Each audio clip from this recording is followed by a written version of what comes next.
Hello students, ये 4 year under graduate programme जो है आप लोग का सेमेस्टर 1 का, ठीक है, न्यू सिलेबस है हिंदी का, हिंदी मेजर।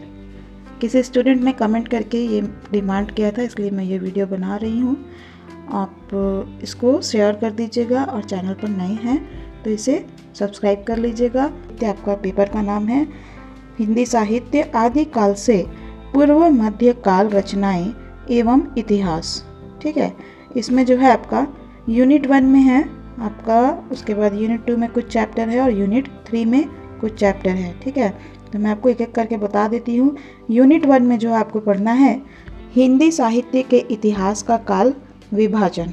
ठीक है, फिर आदिकाल का नामकरण, तीसरा आपको पढ़ना है आदिकालीन परिस्थितियाँ, चौथा चैप्टर है रसो काव्य परंपरा, पृथ्वीराज रासो, खुमान रासो, हमीर रासो, परमाल रासो, जैन साहित्य, नाथ साहित्य। ठीक है, यूनिट 2 जो है उसमें आपको पढ़ना है भक्ति काल का नामकरण, भक्ति काव्य और उसका वर्गीकरण, सगुण भक्ति काव्य की प्रवृत्तियाँ, तुलसीदास, मीराबाई, अग्रदास, सूरदास, कुंभनदास, नंददास, छेदस्वामी, निर्गुण भक्ति काव्य का स्वरूप, कबीरदास, रैदास, नानक देव, दादू दयाल, सुंदरदास, मलुकदास की रचनाएं, निर्गुण भक्ति काव्य की भाषा का स्वरूप, प्रेमाख्यान काव्य की प्रवृत्तियाँ, पद्मावत जायसी, मधुमालती मंजन, रूप मंजरी।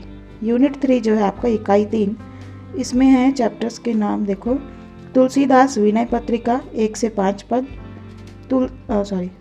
सूरदास भक्ति के पद 1 से 5 पद, मीराबाई संक विश्वनाथ त्रिपाठी 1 से 10 पद। ठीक है, और आगे है आपका इसमें कबीर गुरु के अंग ज्ञान विराह, जायसी पद्मावत 1 से 5 पद। सहायक ग्रंथ यानी आप लोग को कुछ बुक जो है रिकमेंड किया गया यूनिवर्सिटी की ओर से, 7 बुक के नाम दिए हुए, इसमें से कोई भी आपको जो मिलता है ले ले। मेरे को लगता है कि 2nd नंबर वाला बुक ज़्यादा अच्छा है। ठीक है, अगर 2nd मिलता है तो ठीक है, नहीं मिलता तो कोई बात नहीं, इसमें से कोई भी आप बुक ले सकते हो। ठीक है, अब देखो यहाँ पे आप लोगों का जो एंड सेमेस्टर एग्ज़ाम होता है वो किस तरह से होगा, इसका मार्किंग कैसे होगा, ठीक है, इवोल्यूशन कैसे होगा। देखो अंक विभाजन दिया वहाँ पे, बहुविकल्पी प्रश्नोत्तर, यानी कि आपका जो MCQs होता है जिसमें एक क्वेश्चन दिया होता है जिसके 4 ऑप्शन होते हैं, उसमें से आपको करेक्ट ऑप्शन चुनकर उसका आंसर देना होता है। ठीक है, तो वो होगा आपका 10 क्वेश्चन, 1 मार्क्स का, तो हो गया 10 मार्क्स। ठीक है, और यहाँ पे 3 लिखा है, गलत लिखा है, 4 होना चाहिए था। लघु उत्तरी व्याख्या प्रश्नोत्तर, सब्जेक्टिव जो आपको लिखना होता है, व्याख्या करने वाला जो प्रश्न होता है, उसमें जो है 4 क्वेश्चन 5-5 मार्क्स का होगा, आपका 20 मार्क्स का हो गया। ठीक है, 4 क्वेश्चन हो गया, 3 गलत लिखा है। और उसके बाद जो है दीर्घ उत्तरी जो प्रश्न है 3, वो 15-15 मार्क्स का आपका लॉन्ग आंसर टाइप क्वेश्चन होंगे, जिसमें से आपको 3 करना होगा। ऑप्शन आपको ज़्यादा दिए रहेंगे 6-7, उसमें से 3 आपको अटेम्प्ट करना है। ठीक है, तो वो हो गया आपका 45 मार्क्स का। तो इस तरह से आपका सेक्शन ए जो है MCQ, उसमें 10 मार्क्स, सेक्शन बी लघु उत्तरी प्रश्न जो है 5-5 मार्क्स का 4 क्वेश्चन, तो वो हो गया आपका 20 मार्क्स। ठीक है, 20 और 10 30, और लॉन्ग आंसर टाइप जो है 15-15 करके 45 हो गया, तो 45 और 30 75। ठीक है, तो 75 मार्क्स का आप लोगों का जो एक्सटर्नल एग्ज़ाम होता है वो हो गया।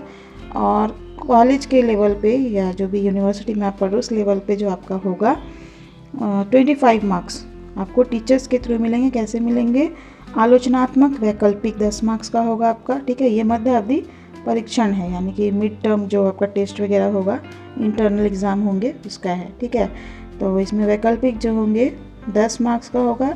Assignment, project, poster, quiz, seminar, वो आपके टीचर पे डिपेंड करता है वो क्या करवाते हैं आपसे, वो 10 मार्क्स का होगा। ठीक है, उपस्थिति, कार्य व्यवहार, आचरण पे 5 मार्क्स मिलेगा आपका, यानी आपका अटेंडेंस कैसा है, आपका बिहेवियर कैसा है। ठीक है, अटेंडेंस कितना आप रेगुलर हो तो उस पर मार्क्स मिलता है। तो ये हो गया आपका 25 मार्क्स का। पहले ये 30 का होता था और 70 मार्क्स का आप लोगों का ये एक्सटर्नल एग्ज़ाम होता था, और इंटरनल 30 का। लेकिन 4 ईयर अंडर ग्रेजुएट प्रोग्राम जो न्यू पॉलिसी के तहत आप लोगों का नया सिलेबस आया है, तो इसमें जो है 25 मार्क्स का आपका इंटरनल हो गया है और 75 मार्क्स का एक्सटर्नल हो गया है। क्लियर? अभी भी कोई आपको डाउट हो तो आप कमेंट बॉक्स पे कमेंट करके पूछ सकते हैं। Thank you.